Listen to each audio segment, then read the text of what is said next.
Hey guys, today we're going to go through the terminology during development in the womb and talk about some of the real quick details along the way.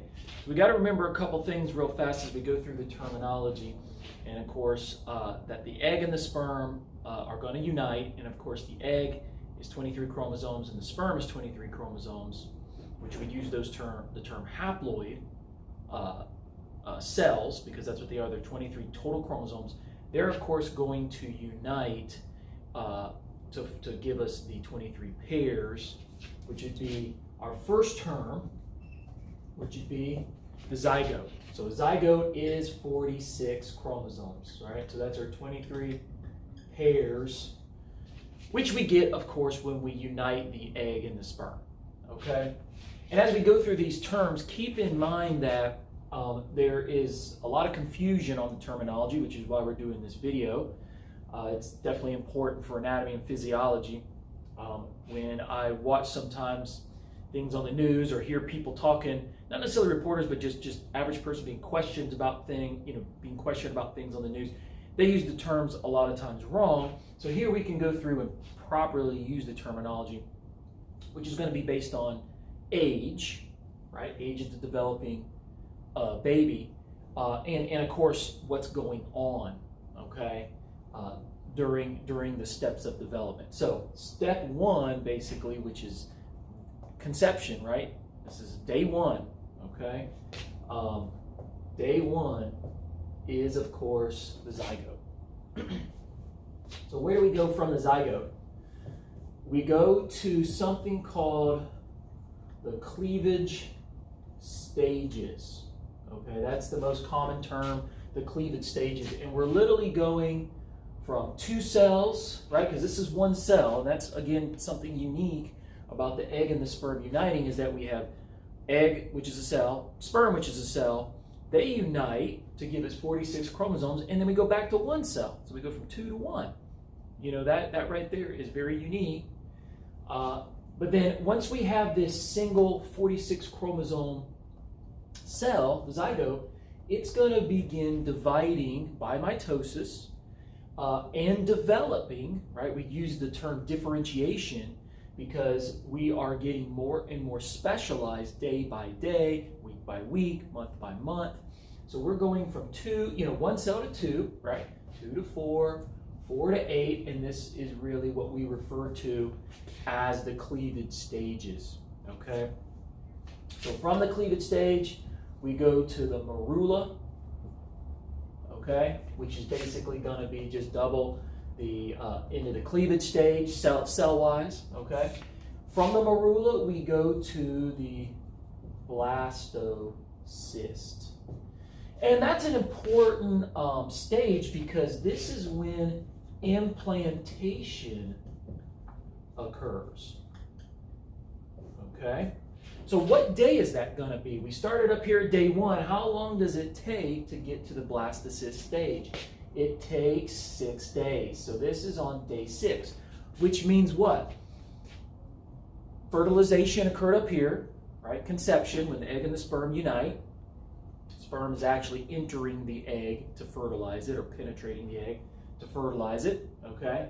So that occurs in the fallopian tube, or uterine tube, however you want to talk about it. It's in the infundibulum of the uterine tube. So that is the most distal part of the uterine tube, the part of the uterine tube closest to the ovary, okay? So that's where fertilization occurs. That means it takes 6 days of traveling down the uterine tube while developing, right? And while differentiation is occurring, and while actually taking nutrients in from the uterine tube secretions to nourish the development here of what's going to be the baby, okay, or what is the baby. So hope that makes sense. So it's going to take 6 days to get down here. So really, where are we at when we get to the blastocyst stage? We finally got to the end of the uterine tube and we're into the uterus, and that's, of course, when implantation occurs.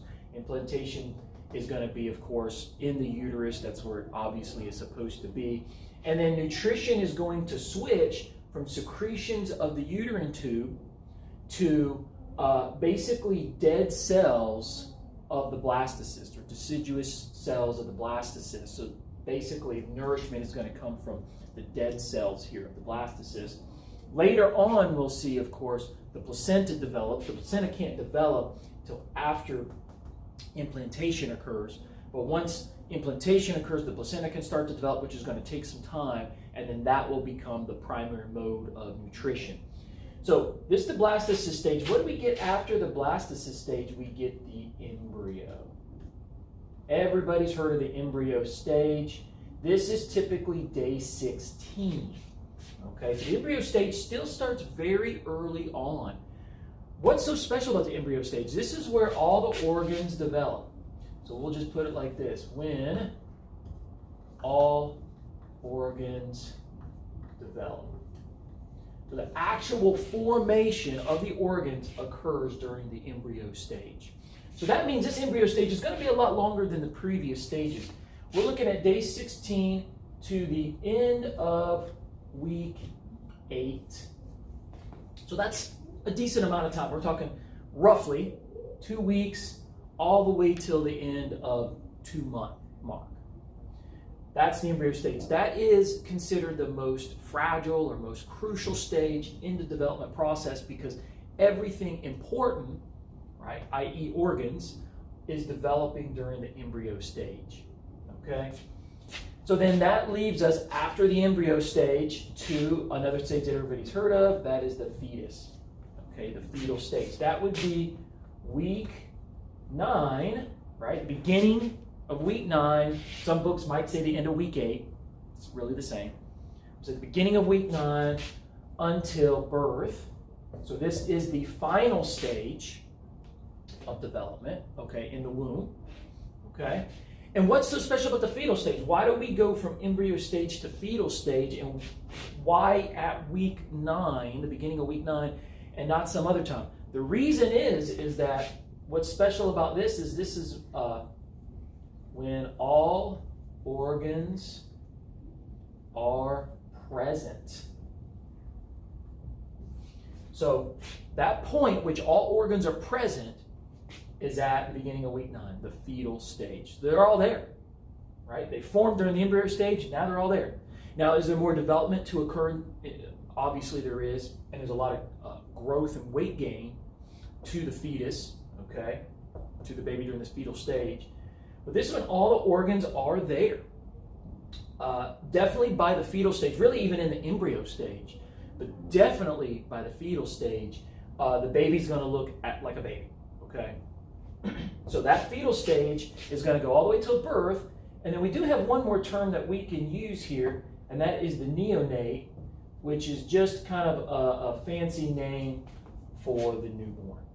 Okay, so 9 months, the baby's in the womb, we call it a fetus. That day when the baby then is born and is now outside the womb, the terminology then switches to the neonate or newborn.